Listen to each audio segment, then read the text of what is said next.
এই দুনিয়াতে সবাই সুদ খায় না, সবাই ঘুষ খায় না, সবাই মিথ্যা বলে না, সব বেনামাজি না, সব দায়ুস না। কিন্তু এদের অন্যায়ের কারণে যারা নামাজি, যারা হালাল খায়, আর যারা ইমানদার তারাও শাস্তি পাওয়া যায়। কথা ঠিক কিনা বলেন? তারাও শাস্তি পাওয়া যায়। জাতিরা, আপনারা তো বিপদে পড়লে হুজুর একটু দোয়া করিয়েন, আমরা স্টেজ থেকে নামলে মাথাটা গিয়ে হুজুর, কি কথা ঠিক কিনা? কথা ঠিক কিনা? একটু ভু দিয়ে দেন, একটু হাতটা বলিয়ে দেন, হেতে নামাজ পড়ে না। কি কথা ঠিক না? এতে হালাল খায় না, এতে এতে এত মা বাপের লোকে ভালো আচরণ করে না, কয়েকটা মাথাটা একটু বলিয়ে দেন, একটু ভু দিয়ে দেন। আমরা ফু দিলে কি লাভ দইব? কি আমার কথাটি বুঝতেছেন আপনারা? বন্ধুরা রে আমার, হযরত মুসা কালিমুল্লাহর কাছে যে দোয়া চাই, হুজুর আপনি আল্লাহর পয়গম্বর, একটু দোয়া করেন, বৃষ্টি হয় না, জমিনে ফসল হয় না, বড় মুসিবতে আছি, আপনি দোয়া করেন। আপনি পয়গম্বর, আপনি দোয়া করলে আল্লাহ কবুল করবেন। হযরত মুসা কালিমুল্লাহ দোয়া করেন, দোয়া কবুল হয় না। রহমতের বৃষ্টি আমার আল্লাহ পাঠান না। মুসা আল্লাহর কাছে বলে, আল্লাহ গো, তুমি কি কারণে আমার দোয়া কবুল করো না? মুসা নবী যখন জিজ্ঞাসা করলেন, আল্লাহ বলে, মুসা তোমার দোয়া কবুল হবে, তবে এলাকার মধ্যে যায় ভালো ভালো পরহেজগার দেখে দেখে 40 জন ইমানদার নিয়ে পাহাড়ে আসো। এই 40 জন নিয়ে যখন দোয়া করবা, তখনই আমি আল্লাহর দরবারে কবুল হয়ে যাবে। আরো আস্তে কর, আর একটু চিল্লিয়া কর। এইবার এলাকায় যাইয়া আমল্লান হুজুরের লান আমনু গেলাম সাইয়া সাইয়া একবারে দেখে দেখে বেছে বেছে পরহেজগার তাকওয়াবান আল্লাহওয়ালা দেখা 40 জন নিয়ে পাহাড়ে গেছে। কয়জন? 40 জন পরহেজগার লোক নিয়ে। এই 40 জনের সহ আমার আল্লাহর দরবারে দোয়া করেন, এখনো দোয়া কবুল হয় না। নবীরা দোয়া করলে দোয়া কবুল হয়েছে কি হয় না, আল্লাহর সাথে সাথে জানিয়ে দিতেন। আমার আল্লাহ বলে, মুসা তুমি পয়গম্বর, এটাও ঠিক, 40 জন নিয়ে পাহাড়ে আসো, এটাও ঠিক, মুনাজাত করেছো, এটাও ঠিক, তবে আমি দোয়া কবুল করতে পারি না একটা কারণে। কয় সেটা কি? এই 40 জনের মধ্যে একটা মুনাফেক আছে। কয়টা মুনাফেক? জোরে কর না রে ভাই। কুলাউলা বুঝলে কোনো মুনাফেক নাই, কি আছে? হ্যাঁ, একটা মুনাফেক এই 40 জনের মধ্যে। এই একটা মুনাফিকের কারণে তুমি পয়গম্বরের দোয়া আমি আল্লাহর কাছে কবুল হইতেছে না।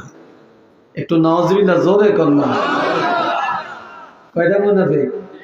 একটা মুনাফিক। দুনিয়াতে এই মোমেন চিনা যায় তার চরিত্রের মাধ্যমে, মুসলমান চিনা যায় তার মুসলমানি আচরণের মাধ্যমে, মুশরিক চিনা যায় শিরকের মাধ্যমে, কাফের চিনা যায় কুফরির মাধ্যমে, কিন্তু মুনাফিক চিনা যায় না। মুনাফিক চিনা যায় না। এই একটা মুনাফিক থাকার কারণে দোয়া কবুল হয় না।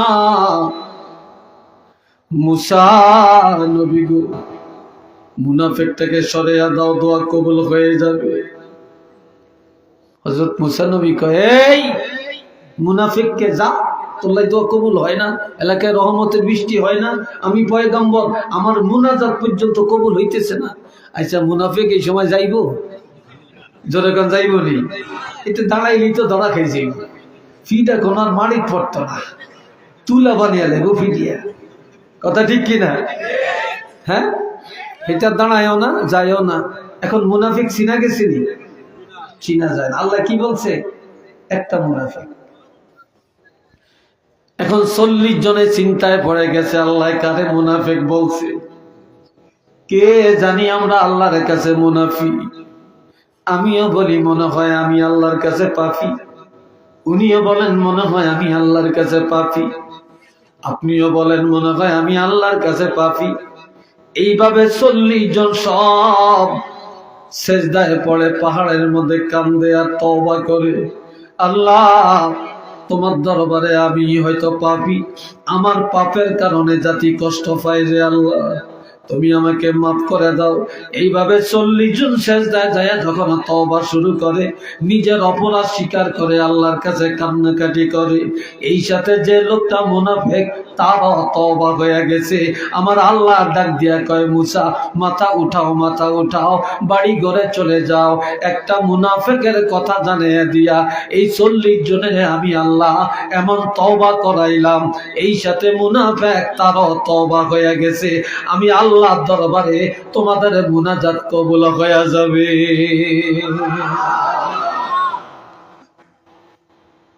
রহমতের বৃষ্টি চলে আসবে। এখন তো আজকাল এত অশান্তি দুনিয়াতে, এত ফিতনা, এত বিপদ, এত মুসিবত, কেন রে ভাই? আমাদের পাপের কারণেই তো। এ ভাইরা রে আমার, নামাজ পড়া ফরজ, রোজা রাখা ফরজ, হজ করা ফরজ, যাকাত দেওয়া ফরজ। পর্দা করা কি? জোরে কর, আরেকটু জোরে বলেন। ব্যাগ ফরজ কিছু কিছু আছে, পর্দা ফরজ নাই, ঠিক কিনা? পর্দা আছে মাশাআল্লাহ, ঘরের জানালা তো আছে, দরজা তো আছে, কথা ঠিক কিনা? খুব হাই ফাই কাপড়ের পর্দা। হাকিকত পর্দা কি আছে নাকি? আছে? নাই। আর দুনিয়াতে ছেলেরা এত খারাপ কেন? যুবকরা মুরব্বী মানে না কেন? মা বাপ মানে না কেন? মসজিদে পাওয়া যায় না কেন? ভালো কাজে পাওয়া যায় না কেন? গানের আড্ডায়, নাটকের আড্ডায়, সন্ত্রাসের কাজে বেশি পাওয়া যায় কেন? একমাত্র তালাশ করলে দেখা যায় বাপ ভালো না, না হয় মা ভালো না। মা বাবার পর্দা ছিল না, তাদের মধ্যে ছিল বেজাল, এই জন্য প্রজন্ম হয়ে গেছে আর সন্তানরা হয়ে গেছে বেজাল, ঠিক না? ইমাম বুখারী রহমতুল্লাহ আলাইহি তিনি এত বড় বুজুর্গ কেন হলেন? যে ইমাম বুখারীর কবরের মাটি আমার আল্লাহ মেশো আম্বর বানাইয়া দিলেন। ইমাম বুখারীর আম্মাকে কেউ দেখে না, আর গভীর রাত্রে উঠে তাহাজ্জুদ পড়তেন। তাহাজ্জুদের বিছানায় অন্ধকার রাত্রে আল্লাহ দরবারে 2টা হাত বাড়ায়া সন্তানের জন্য দোয়া করতেন আর বলতেন, আল্লাহ আমার ছেলেকে তুমি হাদিসের খেদমতের জন্য কবুল করে নাও। আর যে ইমাম বুখারী যিনি হাদিস লেখছেন, অন্ধকার রাত্রি, বাতি ছিল না, তিনি যখন কলমটা কাগজের মধ্যে লাগাইতেন, ইমাম বুখারী কপালের মধ্যে আর কলমের মাথায় মদিনা থেকে একটা নূরের প্রকাশ আসতো, ওই নূরের আলোর মধ্যে হাদিস লেখার কাজ শেষ করে দিতেন। তো জোরে করেন আল্লাহু আকবার। আর ওই ইমাম বুখারীর ইন্তেকালের পরে ওনার কবরের মাটি আল্লাহ মেশক আম্বর বানিয়ে দিছে। খাতুনে জান্নাত হযরত ফাতেমা জোহরা রাদিয়াল্লাহু তাআলা আনহা, আল্লাহর হাবিব বললেন, ফাতেমা তুমি কান্নাকাটি করিও না, চিন্তা করিও না, আমার ইন্তেকালের পরে সর্বপ্রথম তোমার সাথে সাক্ষাৎ হবে। 6 মাস পরে যখন অসুস্থ হয়ে গেলেন, কি আর এরকম করে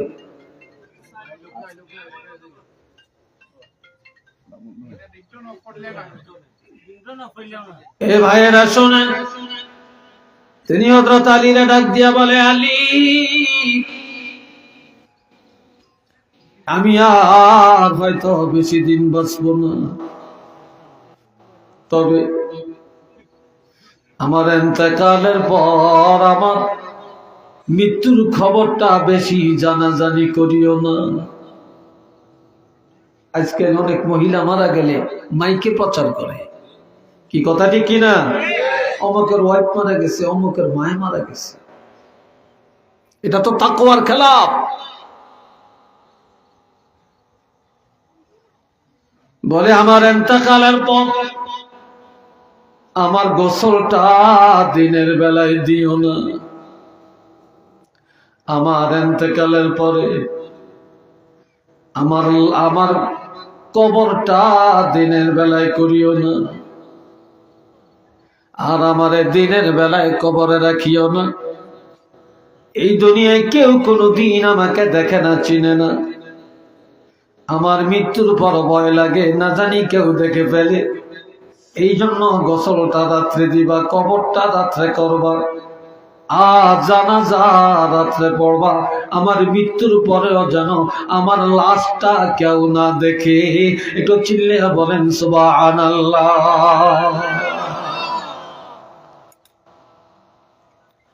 সব ওসিয়ত পুরা হয়ে গেল। খাতুনে জান্নাতের ইন্তেকালের পরে জান্নাতুল বাকিতে যখন লাশ নিয়ে যায় গভীর রাত্রে, আল্লাহর হুকুমে আরো 6টা মহিলার লাশ একই রাত্রে চলে আসছে। আরো 6 জন মহিলা মারা গেছে, একই রাত্রে জান্নাতুল বাকিতে মাটি দেওয়ার জন্য লাশ নিয়ে আসছে। একই রাত্রে 7টা কবর হয়েছে। কয়টা কবর? এই জন্য আপন জনেরা জানেন খাতুনে জান্নাতের কবর কোনটা, কিন্তু বেগানা পুরুষ যারা কেউ বলতে পারবে না এই 7টা কবরের মধ্যে কোন কবরটা ফাতেমার কবর, কোন কবরটা। তবে পরিচয় কিভাবে পাওয়া গেল? একটা একটা করে কবরের কাছে যায়, কিন্তু কোনো গ্রাম নাই, কোনো সিমটম নাই। খাতুনে জান্নাতের কবরের কাছে যে যখন দাঁড়ায়, তখন কবরের মাটি থেকে মেস্ক আম্বরের গ্রান বা সুবাস শুরু হয়ে যায়। এই সুবাস দেখিয়া মানুষ সিদ্ধান্ত নেন এটাই ফাতেমার কবর। এটা চিল্লে বলেন না সুবহানাল্লাহ।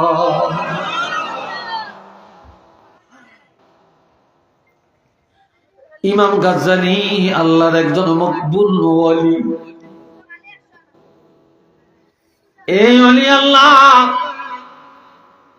মরুভূমির জমিনে হাঁটাহাঁটি করেন।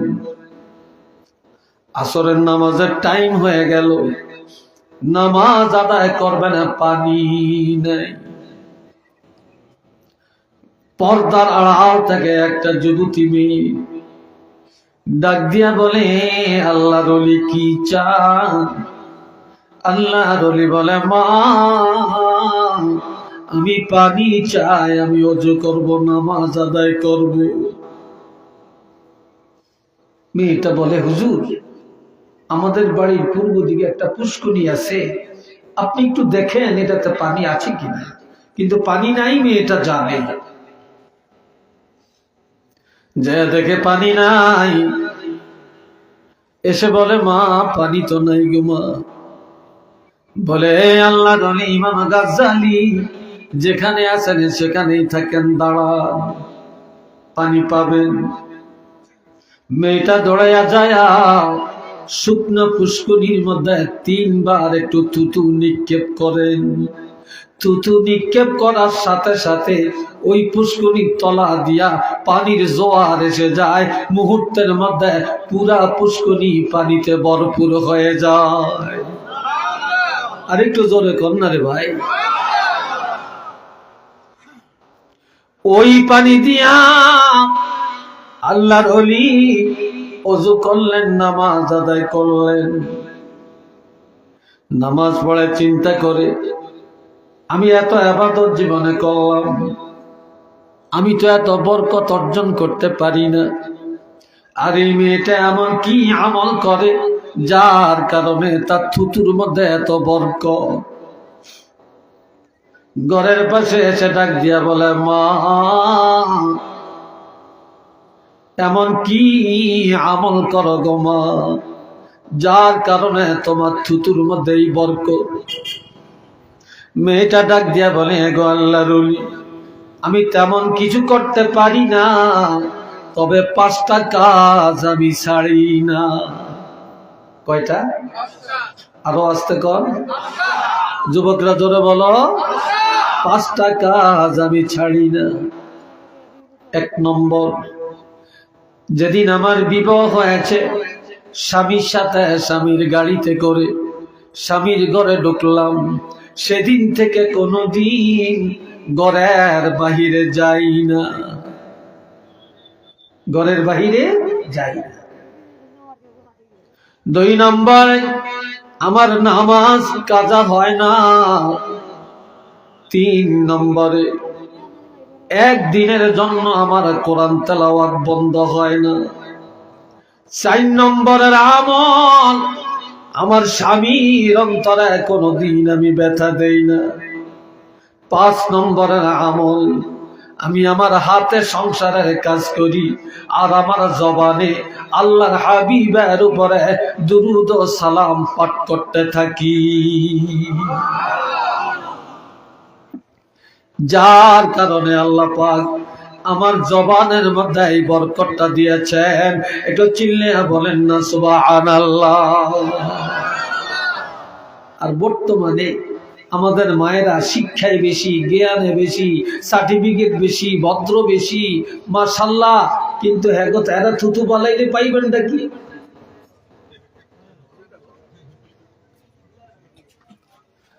আল্লাহ মোহাব্বতে পড়েন সাল্লাল্লাহ, জোরে জোরে, মুহাম্মদ সাল্লাল্লাহু আলাইহি ওয়াসাল্লাম, মুহাম্মদ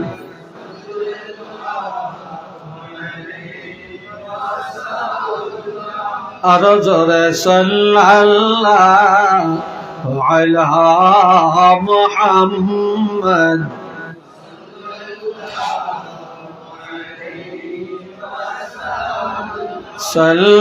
সাল্লাল্লাহু আলা মুহাম্মদ।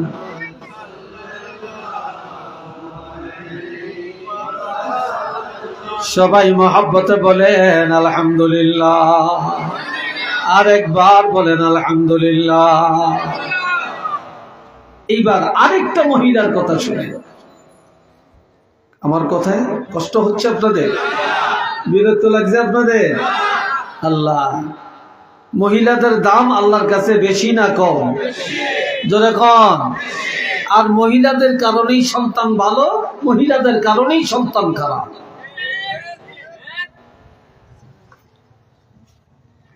এই বাবাজিরা রে আমার, আমিরুল মুমিনিন হযরত ওমর ফারুক রাদিয়াল্লাহু যখন খলিফা হলেন,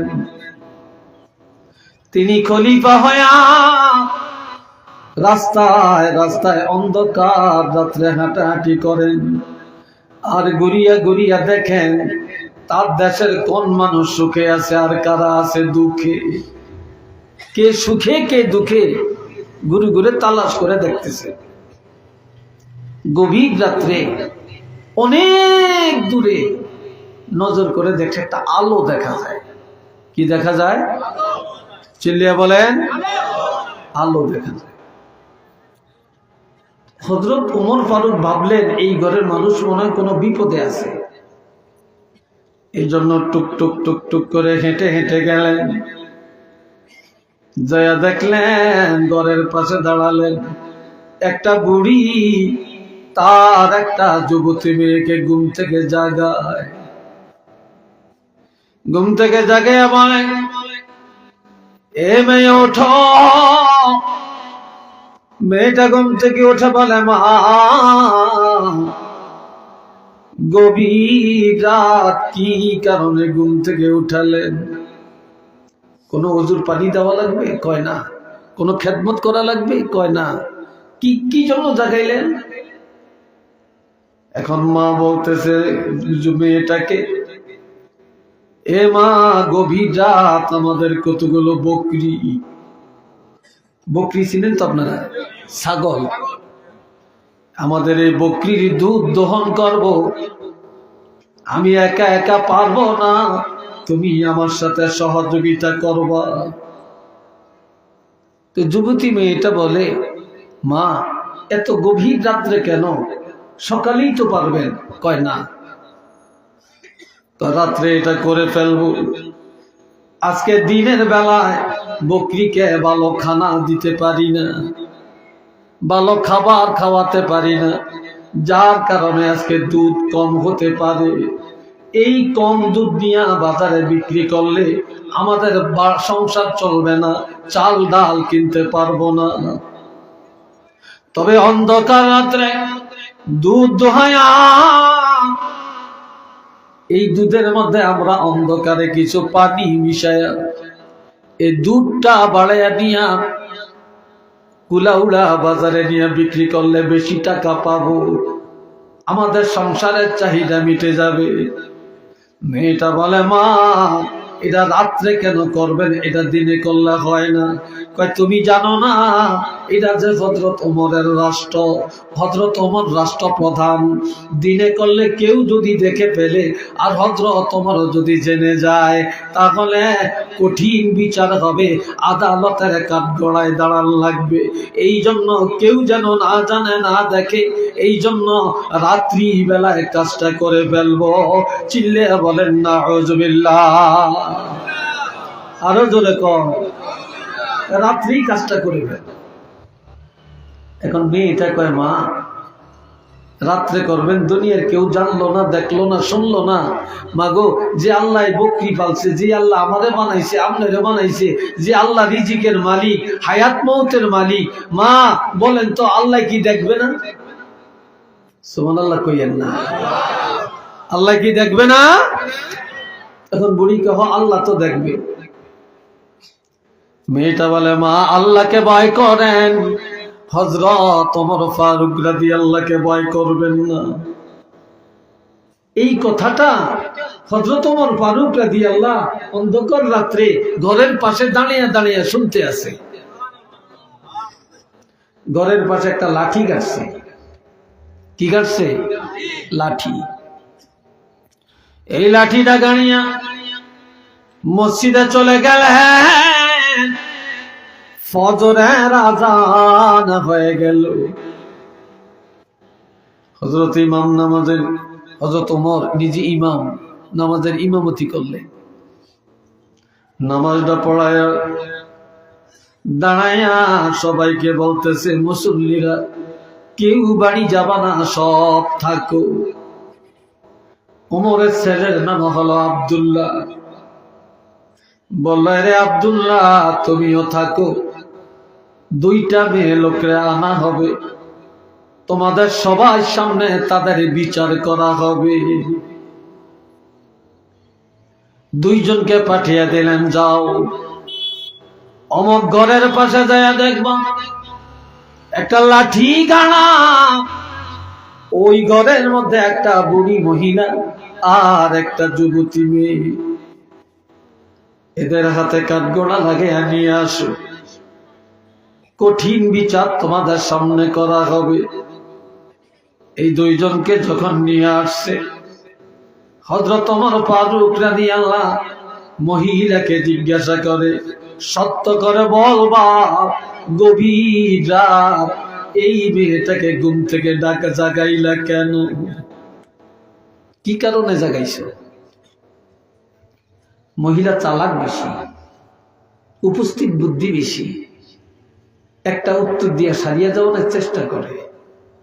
মহিলা বলে, হযরত ওমর, কি কারণে জাগাইলাম এটা নিশ্চয়ই আপনি জানেন।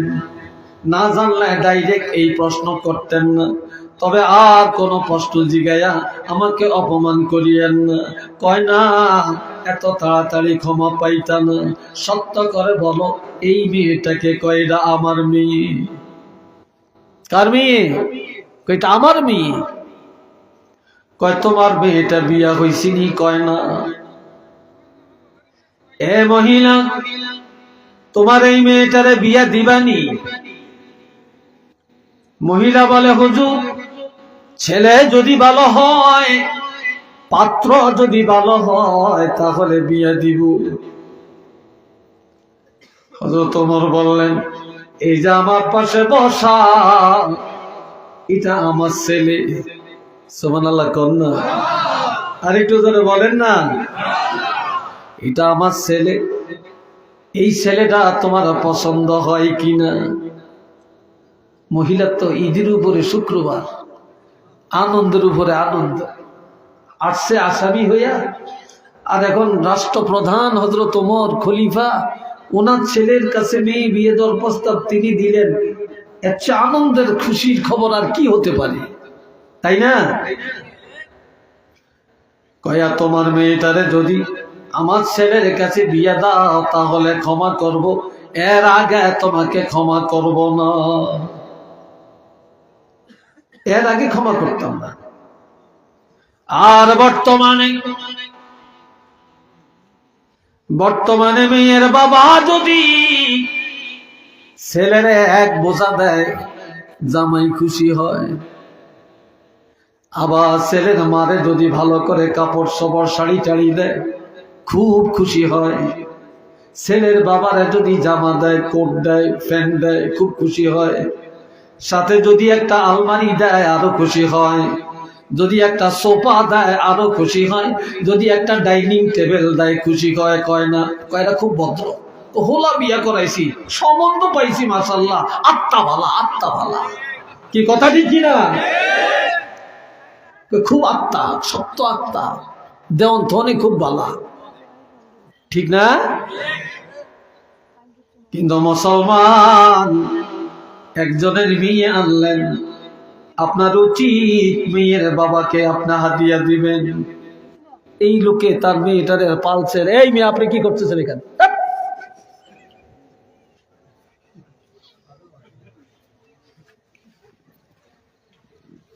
আল্লাহ,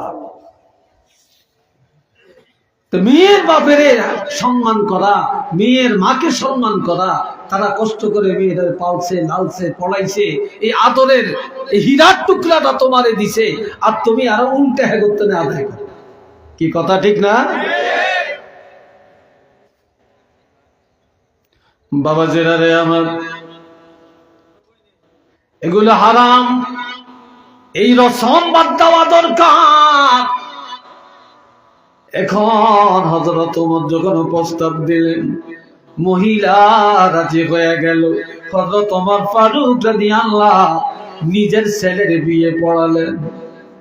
একটু মার হবার কারণ এবার দাঁড়িয়ে বললেন, এটাই ছিল আমার বিচার। আমি বহুদিন ধরে ছেলেটারে বিয়ে করাবো, ভালো একটা পাত্রী তালাশ করি, পাই না। অন্ধকার রাত আল্লাহ মিলাইয়া দিছে। যেই মেয়েটার মধ্যে আল্লাহর ভয় আছে, যেই মেয়েটার মধ্যে তাকওয়া আছে, যেই মেয়েটার মধ্যে কোরআনের নূর আছে, যেই মেয়েটার মধ্যে এত দিনদারি আছে, এমন একটা মেয়ে চাইছিলাম। আমি আমার মেয়েটার জন্য, ছেলের জন্য এমন একটা মেয়ে আনলাম। আমি ধনীর মেয়ে চাই না, চেয়ারম্যানের মেয়ে চাই না, আমি লন্ডনের মেয়ে চাই না, আমি অফিসারের মাইয়া চাই না, ইঞ্জিনিয়ার ডাক্তারের মাইয়া চাই না, আমি নেতা সাহেবের মেয়ে চাই না, আমি দেখেছি একটা দিনদার মেয়ে। তবে আমার আশা, আমার এই বউ এত দিনদার ছেলের বউ, এই দিনদারির কারণে তার সন্তান দিনদার হবে এবং তার সন্তান ওলি আল্লাহ হবে। কিন্তু শেষ পর্যন্ত দেখা গেল এই মহিলার গর্ভে হযরত আব্দুল্লাহর নসল থেকে এমন সন্তান আল্লাহ দুনিয়াতে পাঠান। হাজার হাজার আউলিয়া কেরাম, মুহাদ্দিসিনে কেরাম, মুফাসসিরিনে কেরাম এই বংশ থেকে আসছে। হযরত শাহজালাল ওলিদের সম্রাট সিলেটের জমিনে শুয়ে আছেন। হযরত শাহজালাল ইয়ামানি রহমাতুল্লাহি আলাইহি, তো ওনার সাজরা তালাশ করলে দেখা যায় তিনিও ওই আব্দুল্লাহর বংশ থেকে আসছে। তো চিল্লিয়া বলেন আল্লাহু আকবার, আরেকবার বলেন আলহামদুলিল্লাহ। মা ভালো সব ভালো, ঠিক না? মা ভালো সব ভালো, সব ভালো। দুইটা কারণে এখন সন্তান ভালো হয় না। কয়টা কারণ? এক নম্বরে যে বাবা সন্তান জন্ম দেয় ওই বাবা খায় হারাম। এই কথা ঠিক কিনা?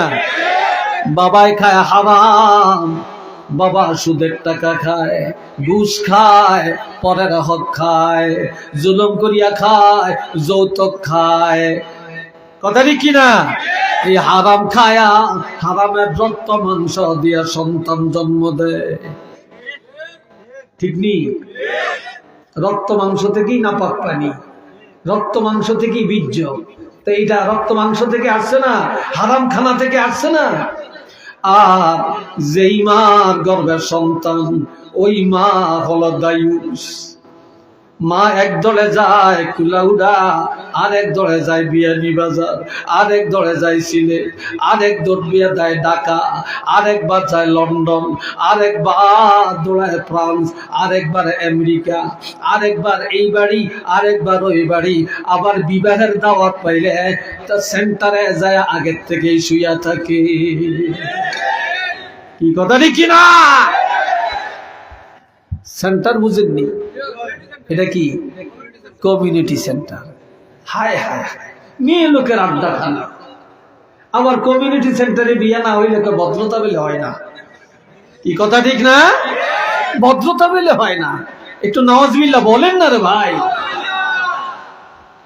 অথচ আমার আল্লাহ বলছেন وقرن في بيوتكن ولا تبرجن تبرج الجاهلية الأولى وأقمنا الصلاة وآتينا الزكاة وأطعنا الله ورسوله। শুনিনি সবাই আমার কথা? শুনেন? মেয়ে লোকে শুনিনি, আল্লাহ জানে। হ্যাঁ, তবে মেয়ে লোকে শুনতে পারবো যদি একা একা থাকে। পুরুষ দুইজন তিনজন এক জায়গায় বসে ওয়াজ শুনতে পারে। মেয়ে লোক দুইজন এক জায়গায় থাকলে মাশাআল্লাহ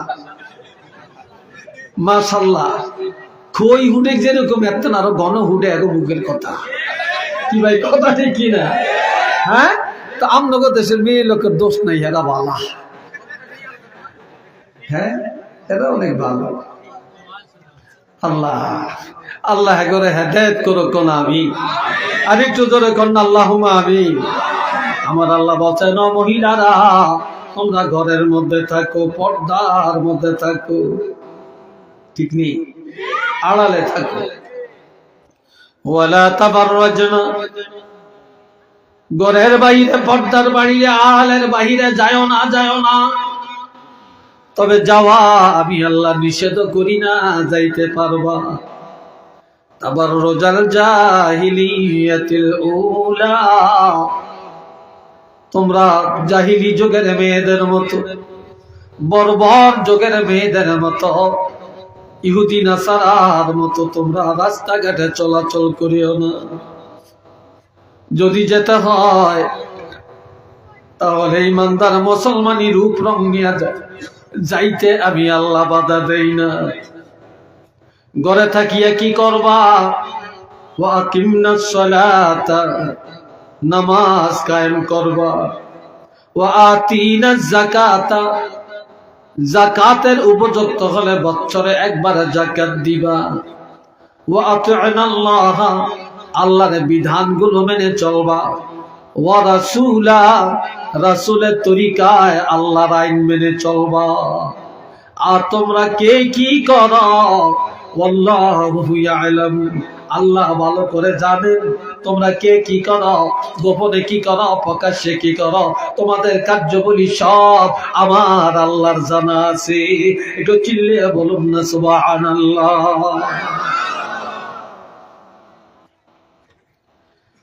এই জন্য আমার ভাইয়েরা, আল্লাহ, আমার আল্লাহ বলেন, আমি দুনিয়ার মানুষকে ওসিয়ত করলাম।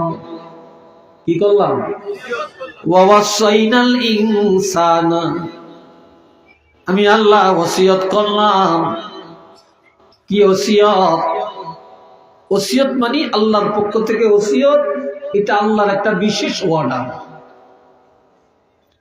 তারা যেন তাদের পিতা মাতার সাথে সৎ আচরণ করে, সুন্দর ব্যবহার করে।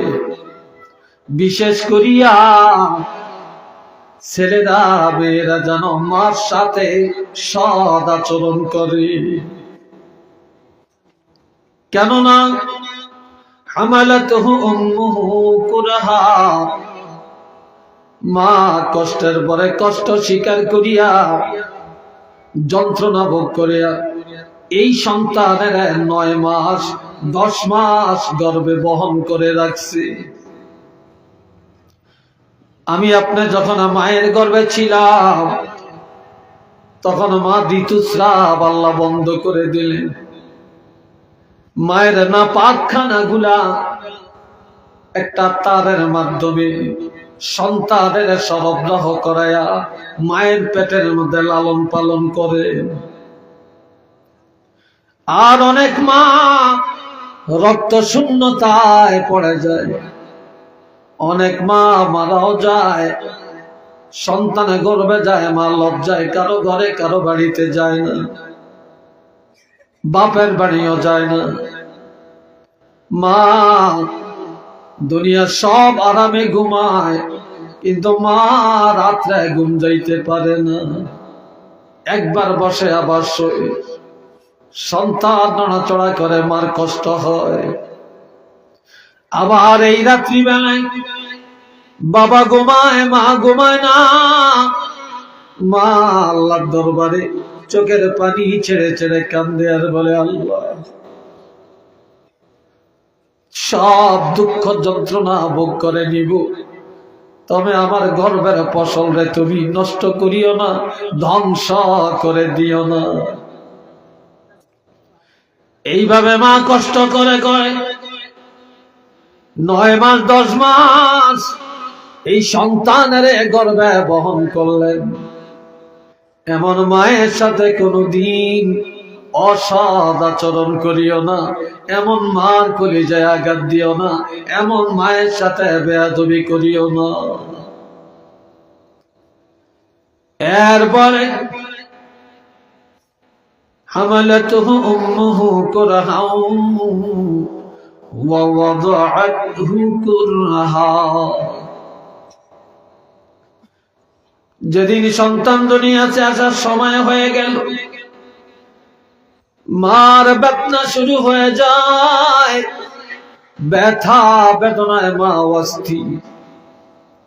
কোন মার একদিন, কোন মার 2 দিন, কোন মার 1 সপ্তাহ পর্যন্ত ব্যথা যন্ত্রণা থাকে। আবার কত মা হসপিটালে নেয়, সিজার করে, অঙ্গহানি করে দেয়। স্বামীর থেকে ক্ষমা চায়, শাশুড়ির কাছে ক্ষমা চায়, মা বাবার কাছে ক্ষমা চায়। এরপরে আল্লাহর কাছে কত দোয়া করে, আল্লাহ আমার জীবন চলে যাক, আপত্তি নেই আল্লাহ, তবে আমার গর্বের ফসলটা তুমি ধ্বংস করিও না। যেই মা এই প্রসব বেদনার কষ্ট ভোগ করলেন, পৃথিবীর কোন বাবা এই ব্যথা বেদনার কথা অনুভব করতে পারে না। এই জন্য আমার আল্লাহ বললেন, তোমার এমন মায়ের সাথে সৎ আচরণ করো, এই মার কলিজায় কোনোদিন আঘাত দিও না। এমন মার কষ্টের কথা তুমি চিন্তা করো, এই কষ্ট করে তোমাদের পালছে, পেটে রাখছে, তারপরে ভূমিষ্ঠ হওয়ার যন্ত্রণা ভোগ করেছে, কোনোদিন কারো কাছে আলোচনা করে না, কষ্টের কথা ব্যক্ত করে না। তুমি সন্তান, কাজে ওই কষ্টের কথা স্মরণ করিয়া তোমার মার কলিজায়, তোমার আচরণে, তোমার কথাবার্তায় কোনোদিন ব্যথা দিও না। একটু চিল্লে বলেন না সুবহানাল্লাহ। আরেকবার বলেন না আল্লাহু আকবার। 3 নম্বরে ووصينا الإنسان بوالديه حملته أمه وهنا على وهن وفصاله في عامين। যেই মা একদিন 2 দিন না, ওইখানে আরেক পিছিয়ে থাকে। আর এই দরজাটা দিয়ে কি যে হয়েছে আমি বুঝতেই পারতেছি না।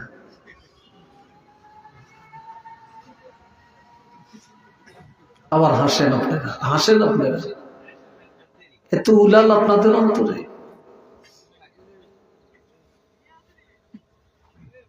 বন্ধুরা রে আমার, পৃথিবীর কোন বাবা সন্তানের 1 ফোঁটা দুধ কোনোদিন পান করাতে পারে না। পারছে? জোরে বলেন পারছে? পারে নাই। এই মায়ের বুকের মধ্যে আমার আল্লাহ সন্তান দুনিয়াতে আসার 6 মাস আগ থেকেই এই সন্তানের খাবারের আয়োজন করছে। আল্লাহ জানে সন্তানের দুনিয়াতে আসলে ভাত খেতে পারবে না, মাছ খেতে পারবে না, গাভীর দুধ খেতে পারবে না, মিষ্টি খেতে পারবে না, চকলেট খেতে পারবে না, তারা দুনিয়ার কোনো খানা খেতে পারবে না। এই জন্য আমার আল্লাহ মায়ের বুকের মধ্যে খাবারের ব্যবস্থা করে দিলেন। এত এত সুন্দর খানা, যেটা একেবারে গরম না, একেবারে ঠান্ডাও না, একেবারে ঘন না, একেবারে পাতলাও না, একেবারে কড়া মিষ্টি না, একেবারে কম মিষ্টি না। আবার ছিদ্রগুলি এত সূক্ষ্ম, একেবারে বুড়ে বুড়ে বের করলেন না, গলায় আটকায় মারা যাবে। সূক্ষ্ম সূক্ষ্ম ছিদ্র দিয়া সন্তানের চাহিদা মতো খাবার আমার আল্লাহ সরবরাহ করালেন। আর এইভাবে মা 2 বছর এই সন্তানের দুধ পান করালেন। একটু চিল্লে বলেন না মারহাবা। কয় বছর? 2 বছর। একদিন মার জন্য 10 টাকার ঔষধ কিনলে, আরেকদিন বলে আমি না ওই দিন কিনে দিছি। একদিন মারে শাড়ি কিনে দিলে, বলে আমি না ওই দিন দিলাম, আজকে ওই ভাই দিবে। একদিন মারে বাবারে খাওয়াইলে কয় আমরা তো কালকে খাওয়াইছি, আজকে আমি কেন খাওয়াবো? কত হিসাব। ও ভাইয়েরা, আল্লামা আলুসি রহমতুল্লাহি আলাইহি বলেছেন তাফসীরে রুহুল মানিতে, যেই মা সন্তানের সবচেয়ে কম দুধ পান করাইছে, তারপর 2 বছরে হিসাব করলে 2 বছরে 2.5 মণ দুধ, 9.5 মণ দুধ পান করাইছে। দুনিয়াতে 1 কেজি গাভীর দুধের দাম যদি 100 টাকা হয়, 1 কেজি মায়ের বুকে দুধের মূল্য কত টাকা দিবে? পারবেন? জোরে বলেন পারবেন? কেউ পারবে না রে। এই জন্য আমার আল্লাহ বলেন, মা যখন দুধ পান করায়, মা কাঁচা মরিচ খায় না, বাসি খানা খায় না। মা তুমি সন্তানের জন্য কত কষ্ট করেছে, পেট ভরে খায় না রে। ইলিশ মাছ খায় না, গরুর গোস্ত খায় না, ইচা মাছ খায় না, তুমি সন্তানের কষ্ট হবে। মা জিরার গুঁড়ি দিয়া ভাত খাইছে, পানি ডলাইয়া ভাত খাইছে, তারপর সন্তানের পেট খারাপ হবে, এই জন্য অশালীন খাবার খায় না। আবার মা খেতে বসে, তুমি সন্তান ওয়া ওয়া করে কান্না শুরু করে দিয়েছো।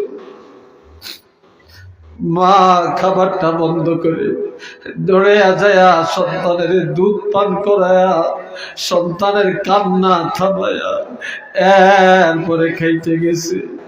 আবার মা রান্না করতে গেছে, তুমি কাঁদতেছো, মা রান্না বান্না ছাড়িয়ে তোমার কান্না থামাইছে। আবার মা খাইতে পারছে, তুমি কাঁদতেছো, মা কোলে দিয়া খানা খায়, তুমি পায়খানা করে দিছ, মা খানাটা বন্ধ করে দিয়া তোমার পায়খানা সাফ করে এরপরে খাইতে গেছে।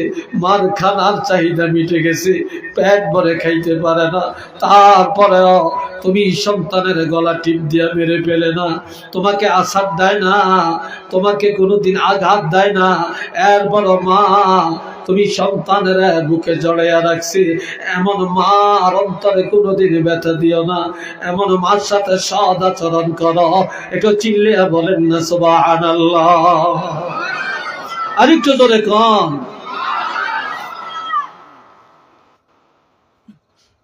আল্লাহ। এ বন্ধুরা আমার, হযরত বাহাজ ইবনে হাকিম আল্লাহর হাবিবের কাছে এসে বললেন, ইয়া রাসূলুল্লাহ, মান আহাক্কু বিহুসনি সাহাবাতি, আমার কাছে সব ব্যবহার পাওয়ার অধিক উপযুক্ত কে? ক্বালা উম্মুকা, নবী বললেন তোমার মা। এরপরে কে? বলল তোমার মা। এরপরে কে? বলে তোমার মা। এরপরে কে? বলে তোমার বাবা। এরপরে কে? বলে তোমার পাড়া প্রতিবেশী, তোমার আত্মীয় স্বজন। একটু চিল্লে বলেন না সুবহানাল্লাহ। আপনাদের কষ্ট হয় এতলাই? হ্যাঁ, কেউ উঠলে একজন উঠেন, দুইজন তিনজন একসাথে উঠেন না, তাহলে বুঝলাম যে আপনারা আমার আন্দোলনের বিরুদ্ধে ষড়যন্ত্র করতেছে, আমার বিরুদ্ধে আন্দোলন করতেছেন, ঠিক না? এটা কেন করবে? আর এই বাচ্চাগুলি এরা তো হাঁটাহাঁটি কেন? আল্লাহ। এরপরে বাবার কথা বলল কেন? এই বাবা, এই সন্তান তোমার মুখ দেখিয়া বাবার আরামের কথা বলে যায়। তুমি সন্তানের জন্য বাবা বাড়িটা করলো, তুমি সন্তানের জন্য ঘর করলো, তুমি সন্তানের জন্য ব্যবসা জ্বললো, তুমি সন্তানের জন্য জায়গা জমিন জ্বললো, তুমি সন্তানের জন্য লন্ডনে যায় রইল, তুমি সন্তানের জন্য বিদেশ পড়ে রইল, আর টাকা কামাই করে পাঠাইলো। এই বাবা কষ্ট করে লালন পালন করলেন, এই বাবা কাঁধে করে ডাক্তারের কাছে নিয়ে যায়, বাবা তোমাদেরকে চালায়, বাবা আরামের চিন্তা করে না, ভালো পোশাকের চিন্তা করে না, ভালো খাবারের চিন্তা করে না। সন্তানেরা আরামে থাকলে, সন্তান খাইয়া দেয়া থাকলে, সন্তান সুন্দর জামা কাপড় ব্যবহার করলে, সন্তান ভালো খাওয়া দাওয়া করলে বাবার আত্মতৃপ্তি হয়ে যায়। এই জন্য বাবা সব আরাম ত্যাগ করে সন্তানের আরামের চিন্তায় সারাটা জীবন দৌড়াইছে দৌড়াইছে, কত আগুনে শুকাইছে, কত রোদ বৃষ্টিতে ভিজছে, কত পানিতে ডুবাইছে, কত ইটের বাটায় কাজ করছে, কত রিক্সা চালাইছে, আয় হায় কত মানুষের জমিনে কাজ করেছে, কত কষ্ট করেছে। তুমি সন্তানের জন্য এমন বাবার কলিজায় কোনদিন আঘাত দিও না, এমন বাবার সাথে সদ আচরণ করো। একটু চিল্লে বলেন সুবহানাল্লাহ। আরো জোরে কর।